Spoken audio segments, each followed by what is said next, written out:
Apakah saat ini kamu sedang terlilit hutang? Atau kamu korban dari tukang hutang yang tidak bisa membayar kewajibannya? Guys, video hari ini adalah mengenai solusi untuk menangani kredit macet. Jika kamu korban dari tukang hutang, ada solusi di video ini. Lalu, jika kamu adalah si tukang hutang, simak video ini sampai dengan selesai agar kamu mendapatkan gambaran mengenai akibat dari perilaku suka hutang.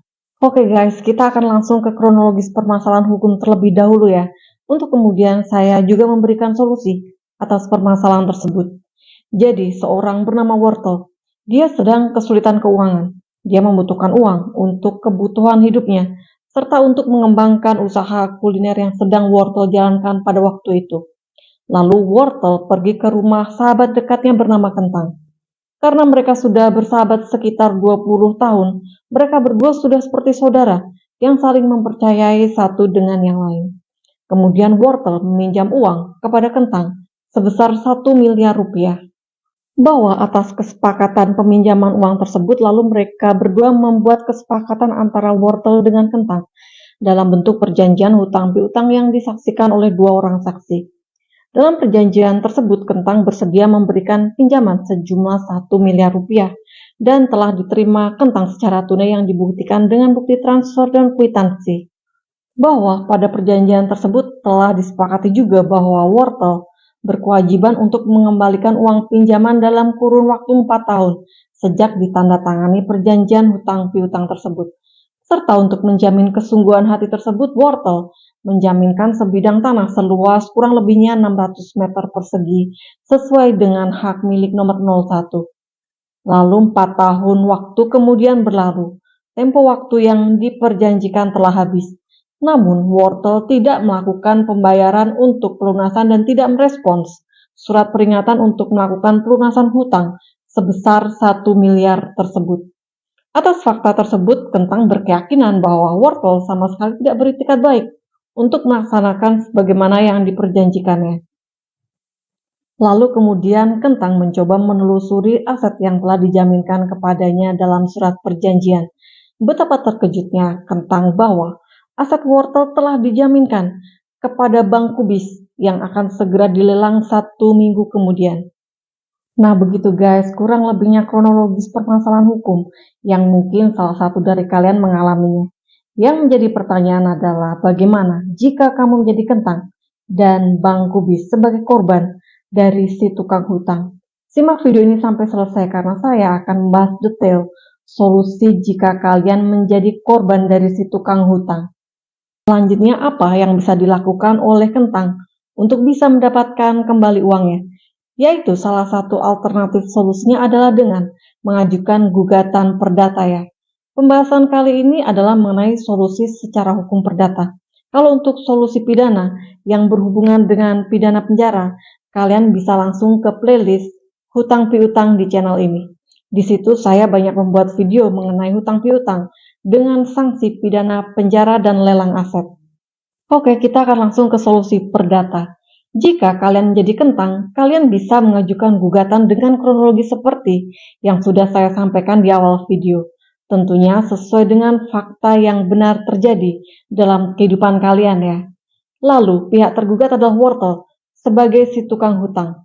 Lalu Bang Kubis sebagai pihak turut tergugat karena aset sudah dijaminkan kepada Bang Kubis. Selain kronologis, apabila kalian mempunyai masalah yang sama dengan Kentang, kalian juga memerlukan dasar hukum serta alat bukti untuk memperkuat gugatan kalian. Begitu guys. Jika kalian ada pertanyaan, silahkan di kolom komentar ya. Jika dimungkinkan akan saya jawab. Pembahasan selanjutnya adalah mengenai bagaimana jika salah satu di antara kamu berada di posisi Bang Kubis.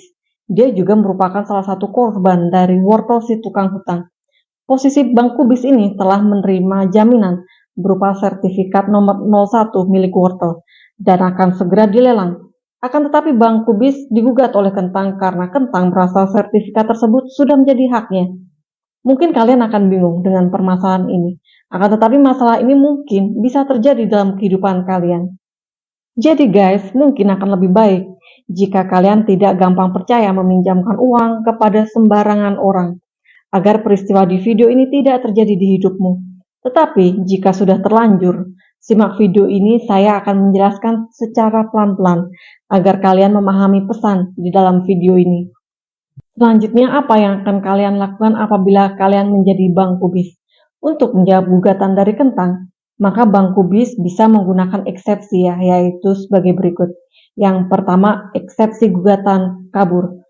Contohnya, kalian bisa membahas mengenai ketidaksinkronan antara uraian judul gugatan dengan posita gugatannya. Mungkin kalian bisa meneliti bahwa di dalam judul gugatannya, penggugat mungkin mendalilkan perbuatan melawan hukum. Namun, di dalam posita gugatannya, penggugat justru berkali-kali membahas mengenai wan prestasi, sehingga menjadikan gugatan tidak sinkron dan tidak fokus. Nah, dari ketidaksinkronan tersebut, mengesankan bahwa gugatan penggugat telah mencampur adukan pasal-pasal antara perbuatan melawan hukum dan wan prestasi, sehingga gugatan menjadi kabur atau tidak jelas. Lalu selanjutnya selain eksepsi gugatan kabur, yang kedua adalah eksepsi dilatoria, yaitu menjelaskan bahwa penggugat terlalu terburu-buru dalam memasukkan gugatannya, bahwa penggugat tidak pernah mengajukan gugatan untuk membatalkan hak tanggungan yang menjadi dasar pelaksanaan lelang. Selanjutnya, eksepsi ketiga mengenai objek perkara bukan milik penggugat, bahwa objek gugatan berupa sebidang tanah seluas kurang lebihnya 600 meter persegi sesuai dengan sertifikat nomor 01 adalah milik Wortel, bukan milik Kentang selaku penggugat.